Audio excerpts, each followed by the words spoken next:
आखिर रावण की मौत के बाद कहां चली गई थी मंदोदरी? क्या था माता पार्वती का श्राप? आप देख रहे हैं महादेव दर्शन। दोस्तों, धर्म ग्रंथ रामायण के अनुसार लंका के राजा रावण की भगवान राम के साथ युद्ध में हार हुई थी और उसके बाद उसकी मृत्यु हो गई। रावण की मृत्यु के बाद लंका में चल रहा युद्ध भी समाप्त हो गया। युद्ध के बाद राम, सीता और लक्ष्मण जी के बारे में हर किसी को जानने की इच्छा रही, लेकिन युद्ध के बाद रावण की पत्नी मंदोदरी का क्या हुआ शायद ही कोई जान पाया और कम ही लोगों ने इसके बारे में जानने की कोशिश की थी। हिंदू पुराण में एक कथा के अनुसार मधुरा नाम एक अप्सरा थी जो माता पार्वती को बहुत चाहती थी।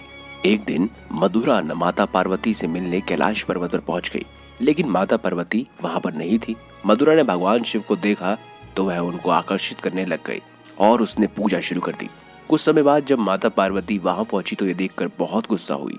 गुस्से में आकर माता पार्वती ने मधुरा को मेंढक बनने का श्राप दे दिया और कुएं में 12 सालों तक रहने को कहा। भगवान शिव ने पार्वती से प्रार्थना की। काफी प्रार्थना करने के बाद माता पार्वती मान गई और 1 साल तक कुएं में रहने को कहा।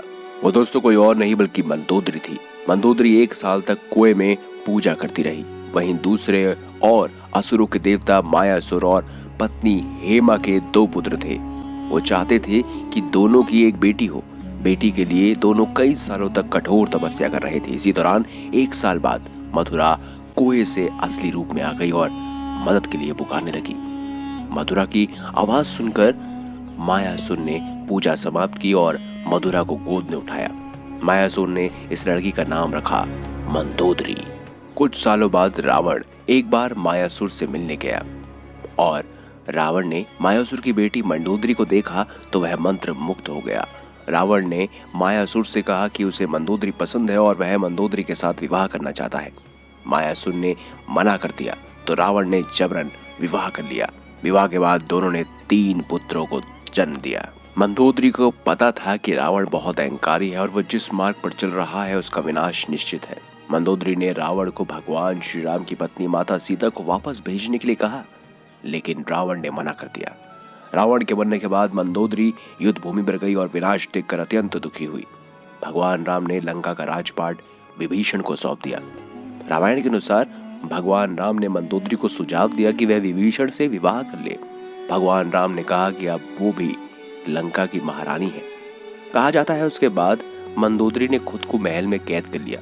काफी समय तक मंदोदरी ने किसी से कोई संपर्क नहीं रखा, लेकिन काफी लंबे समय बाद वह पुनः अपने महल से निकली और विभीषण से शादी करने को तैयार हो गई। खैर, उसके बाद का जीवन हम शायद नहीं जानते। रामायण में भी इस बात का जिक्र नहीं मिलता। लेकिन दोस्तों, अगर आपको हमारी ये खास जानकारी, ये वीडियो अच्छी लगी है तो इस वीडियो को लाइक करें, हमारे चैनल को सब्सक्राइब करें और ज्यादा से ज्यादा शेयर अवश्य करें। मिलेंगे अगली बार एक नई खास वीडियो के साथ। तब तक के लिए बहुत बहुत धन्यवाद।